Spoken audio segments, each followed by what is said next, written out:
ఒకసారి కోటప్పకొండకు కూడా వెళదాం. కోటప్పకొండలో మహాశివరాత్రి ఉత్సవాలు ఘనంగా సాగుతున్నాయి. బిందె తీర్థంతో స్వామివారికి అక్కడ మొదటి అభిషేకాలు నిర్వహించారు అర్చకులు. తెల్లవారుజాము నుంచి భక్తులు బారులు తిరుగున్నారు. మా ప్రతినిధి నాగరాజు సిద్ధంగా ఉన్నారు. నాగరాజు, భక్తులకు సంబంధించి ఏర్పాట్లు ఏ విధంగా ఉన్నాయి? దర్శనానికి ఎంత సమయం పడుతోంది? ఏంటి అక్కడ సమాచారం? ప్రస్తుతం అయితే దర్శనం అయితే చాలా వేగంగా జరుగుతుంది.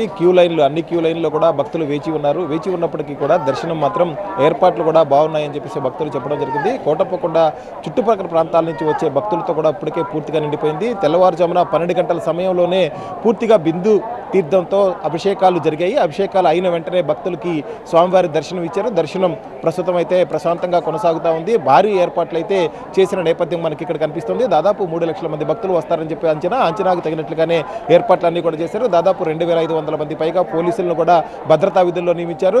అదేవిధంగా చాలా పెద్ద ఎత్తున 700 ఆర్టీసీ బస్సులను ఏర్పాటు చేశారు. ఇతర సిబ్బంది, అన్ని శాఖలకు సంబంధించిన సిబ్బంది కూడా ఇక్కడ విధుల్లో నిమగ్నమై ఉన్నారు. వచ్చిన భక్తులకి శరవేగంగా దర్శనం చేయించి పంపించే విధంగా అయితే ఏర్పాట్లు అయితే జరిగాయి. ప్రస్తుతం వచ్చిన భక్తులు ముఖ్యంగా ఉచిత దర్శనాలు కావచ్చు, అదేవిధంగా డబ్బులు చెల్లించే దర్శనాలు కావచ్చు కూడా వేగంగా ఎక్కడా కూడా విఐపీలు వచ్చినప్పటికీ విఐపీ దర్శనం ఒకవైపు కొనసాగిస్తూనే మరొక వైపు సామాన్య భక్తులకి ఎక్కడా కూడా ఇబ్బంది లేకుండా, ఆటంకం కలగకుండా కూడా అధికారులు అయితే అన్ని ఏర్పాట్లు చేశారు. తెల్లవారుజామున 1 గంట నుంచే ఈ ఏడాది దర్శనాలు అయితే ప్రారంభమయ్యాయి. స్వామివారిని దర్శించుకునేందుకు పెద్ద ఎత్తున భక్తులు కూడా వస్తూ ఉన్నారు. మధ్యాహ్న సమయానికి అధిక సంఖ్యలో భక్తులు వచ్చే ఉన్న నేపథ్యంలో ఒకవైపు అధికారులు కూడా అన్ని ఏర్పాట్లు చేసి మరొక వైపు ఉచిత ప్రసాదాలను కూడా అందిస్తున్న నేపథ్యం కనిపిస్తుంది.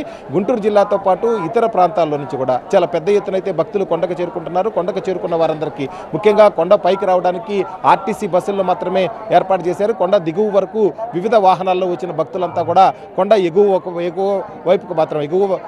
మాత్రం ఖచ్చితంగా ఆర్టీసీ బస్సులోనే రావాల్సి ఉంటుంది. ఈ నిబంధన అయితే ఖచ్చితంగా కూడా అమలు చేస్తున్నారు. పైకి ప్రైవేట్ వాహనాలను ఏవి కూడా అనుమతించడం లేదు. ఓన్లీ ప్రోటోకాల్ ఉన్న వాహనాలను మాత్రమే అనుమతిస్తున్నారు. ఈసారి పోలీసులు ఇక్కడ భద్రతా ఏర్పాట్లు మాత్రం కట్టుదిట్టంగానే చేశారు. ఎక్కడా ఎవరికి కూడా ఎటువంటి సడలింపు లేకుండా సాధారణ భక్తులు, సామాన్య భక్తులే అధిక ప్రయారిటీ ఇస్తే వాళ్ళకి దర్శనం అయ్యేలాగా, ఎందుకంటే 3 లక్షల మంది భక్తులు వచ్చినప్పుడు క్యూ లైన్లు మొదటి నుంచి కూడా ఎక్కడా కూడా నిలబడకుండా జరిగిపోతూ ఉండాలి, దర్శనం జరుగుతూ ఉండాలి. అలా జరిగినప్పుడు మాత్రమే ఎటువంటి ఇబ్బంది లేకుండా సాయంత్రం వరకు కూడా సాధారణ క్యూ లైన్లన్నింటినీ కూడా మెయింటైన్ చేయగలుగుతారు. ఈ నేపథ్యంలోనే మనం చూసుకున్నట్టయితే చాలా చక్కగానే ఏర్పాట్లు ఉన్నాయని భక్తులు చెప్తా ఉన్నారు. అలాగే ఉచిత ప్రసాదాలు కూడా భక్తులందరూ కూడా ఇక్కడున్న ఏర్పాట్ల పట్ల కానీ లేకపోతే అధికారులు తీసుకున్న చర్యల పట్ల కానీ సంతృప్తి వ్యక్తం చేస్తున్న పరిస్థితి మనకి ఇక్కడ కనిపిస్తుంది. Right, thank you Nagaraju.